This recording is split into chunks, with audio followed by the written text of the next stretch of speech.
तर अशा सुंदर गणेश मूर्ती आता हळूहळू मंडपाकडे जाऊ लागलेल्या आहेत आणि दरम्यान सलग दुसऱ्या दिवशी मुंबई गोवा महामार्गावर हजारो गणेश भक्त कोकणच्या दिशेने निघालेले आहेत आणि सकाळपासून सुरू असलेल्या वाहतूक कोंडीवरती नियंत्रण मिळवण्यात पोलीस यशस्वीही ठरलेले आहेत। माणगाव इंदापूर जवळ मोठ्या प्रमाणावरती पोलीस बंदोबस्त तैनात केलेला आहे। योग्य नियोजन आणि काटेकोरपणे वाहतुकीच्या कोंडीचा प्रश्न मार्गी लावण्यात आलाय। त्यामुळे सध्या तरी मुंबई गोवा महामार्गावरची वाहतूक सुरळीत सुरू आहे।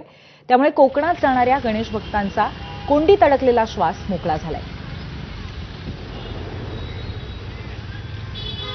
रायगडमध्ये जे दोन महत्त्वाचे एंट्री पॉइंट आहेत, पाली आणि खारपाडा, या ठिकाणी आपण एआय असणारे कॅमेरे लावले जेणेकरून आपल्याला वाहनांचा अंदाज येईल सतत आणि तिथं किती वाहनांनी आतमध्ये एंट्री केली त्याच्यानुसार आम्ही आमचं पुढचं नियोजन करतो की आपल्याला पर्यायी मार्ग वापरायचा आहे किंवा कसं करायचं आहे। तर त्या अनुषंगाने आमचं नियोजन चालू असल्यामुळे आतापर्यंत तरी कोणत्याही प्रकारे अडचण आली नाही आणि जसं SP मॅडमनी सांगितलं होतं तसं आपण रस्त्यामध्ये जे कट्स आहेत ते आपण कट्स बंद करून घेतले होते जेणेकरून कुठल्याही प्रकारे लेन कटिंग होत नाहीये सध्या आणि त्याचाही फायदा खूप चांगला झालेला आहे। आणि इथून पुढे गणेश भक्तांना मला नाही वाटत की कुठल्या प्रकारे त्रास होईल। आणि